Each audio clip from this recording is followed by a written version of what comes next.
కరీంనగర్ జిల్లా చొప్పదండి మండల కేంద్రంలో నిర్మాణం పూర్తయిన 100 పడకల ప్రభుత్వ ఆసుపత్రిని వెంటనే ప్రజలకు అందుబాటులోకి తీసుకురావాలని బీఆర్ఎస్ నాయకులు డిమాండ్ చేశారు. మాజీ ఎమ్మెల్యే సుంకే రవిశంకర్ ఆధ్వర్యంలో ఆసుపత్రిని సందర్శించిన బీఆర్ఎస్ నాయకులు 37.50 కోట్ల వ్యయంతో నిర్మించిన ఆసుపత్రి ప్రారంభంలో ప్రభుత్వం నిర్లక్ష్యం వహిస్తుందని ఆరోపించారు. ప్రజలకు మెరుగైన వైద్య సేవలు అందించాలనే ఉద్దేశంతో నిర్మించిన ఆసుపత్రిని వెంటనే ప్రారంభించాలని డిమాండ్ చేశారు. ఈ సందర్భంగా ఆసుపత్రి వద్ద ఉద్రిక్త పరిస్థితులు నెలకొనగా బీఆర్ఎస్ నాయకులను పోలీసులు ఆసుపత్రి ప్రాంగణంలోకి అనుమతించకుండా అడ్డుకున్నారు. గ్రంథాలయ సంస్థ మాజీ చైర్మన్ ఏనుగురు రవీందర్ రెడ్డితో పాటు పలువురిని అదుపులోకి తీసుకుని పోలీస్ స్టేషన్ తరలించారు.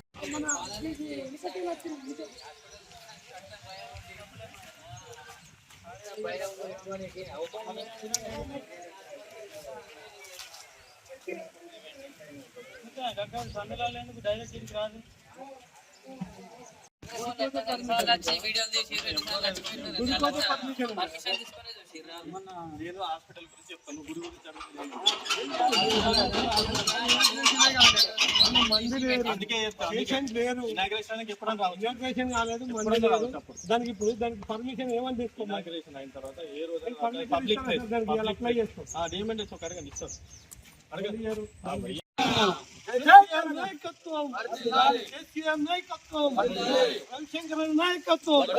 జై తెలంగాణ.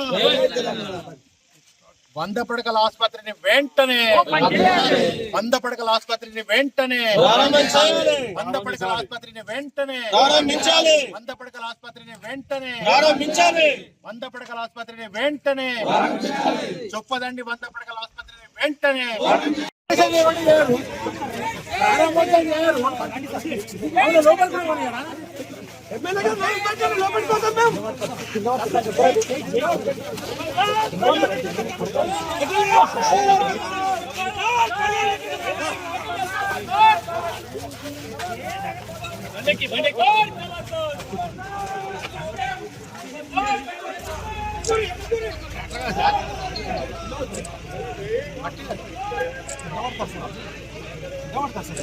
ఇక్కడికి మాత్రం మీరు పర్మిషన్ అంటే సపరేట్ రూల్ సార్, మీకు సపరేట్ రూల్ సార్. ఇది ఓపెన్ చేయాలి అంటే ఓన్లీ మీకే ఉంటుంది. ఆసుపత్రిని వెంటనే ఆసుపత్రిని వెంటనే ఆసుపత్రిని వెంటనే ఆసుపత్రిని వెంటనే ఆసుపత్రిని వెంటనే ఆసుపత్రిని వెంటనే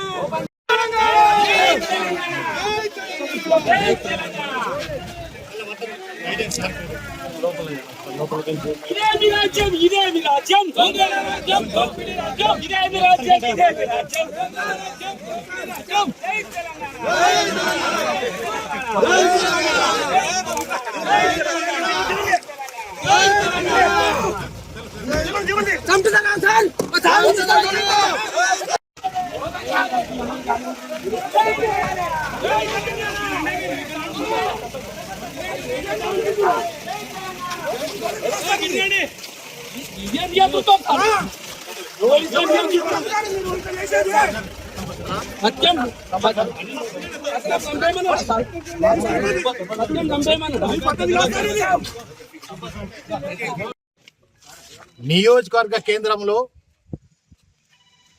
కరోనా సందర్భంలో నేను ఎమ్మెల్యేగా ఉన్నటువంటి సందర్భంలో చొప్పదండినే ఆ రోజు నేను ఉంటున్నటువంటి సందర్భంలో కరోనాతో బాధపడుతున్నప్పుడు హాస్పిటల్ లేక ప్రజలందరూ కరోనా ప్యానిక్ అయి ఎటుపోవాలనో తెలియనటువంటి ఆ పరిస్థితిని ఆనాడు నేను ఇంటింటికి తిరిగి కేసీఆర్ గారు ఆదేశాల మేరకు అవగాహన చేస్తున్నటువంటి సందర్భంలో చొప్పదండి నియోజకవర్గ కేంద్రంలో 33 పడకల ఆసుపత్రి మాత్రమే ఉండే, ప్రజలకు అసౌకర్యంగా ఉండే. ఒక నియోజకవర్గ కేంద్రంలో ఈ చుట్టుపక్కల మరి అనేక గ్రామాలకు సౌకర్యాన్ని, పేద ప్రజలకు వైద్య సౌకర్యాన్ని కలిగించాలని ఒక సంకల్పంతో ఆనాటి మరి ఈ రాష్ట్ర తొలి ముఖ్యమంత్రి వర్యులు కల్వకుంట్ల చంద్రశేఖరరావు గారు, అదేవిధంగా ఆనాటి వైద్య ఆరోగ్య శాఖ మంత్రివర్యులు హరీష్ రావు గారు, ఆనాటి మరి మున్సిపల్ శాఖ మంత్రివర్యులు కేటీ రామారావు గారిని ఒక్క మాట అడగంగానే మరి 37,50,00,000 రూపాయలను మంజూరు చేసి ఇది సుమారుగా 9వ తారీఖు 8వ నెల 2023లో మంజూరైతే మరి ఇక్కడ ల్యాండ్ కూడా లేకుండే, ఇక్కడ మనకు కట్టుకోవడానికి ల్యాండ్ కూడా లేకపోతే ఆనాడు మరి కాలేజీకి సంబంధించినటువంటి ల్యాండ్ ఇది ప్రభుత్వ జూనియర్ కాలేజ్ సంబంధించిన ల్యాండ్ను ఆనాడు పర్మిషన్ తీసుకొని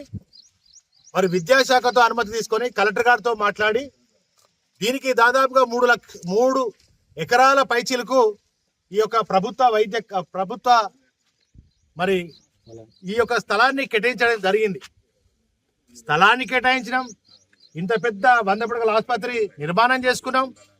ప్రజలకు సౌకర్యం ఉండాలని పెద్ద చేస్తే నిర్మాణమై మరి సంవత్సరాల తరబడి జరుగుతూ ఉన్నటువంటి నేపథ్యంలో ఇక్కడ ఉన్నటువంటి స్థానిక శాసనసభ్యుడుగా మేడిపల్లి సత్యం కానీ, అదేవిధంగా ఈ రాష్ట్ర ముఖ్యమంత్రి కానీ దవాఖానా చొప్పదండి 100 పడకల ఆసుపత్రి దవాఖానా ప్రజలకు అందిద్దామనే సోయి లేదు, కనీస ఆలోచన లేదు.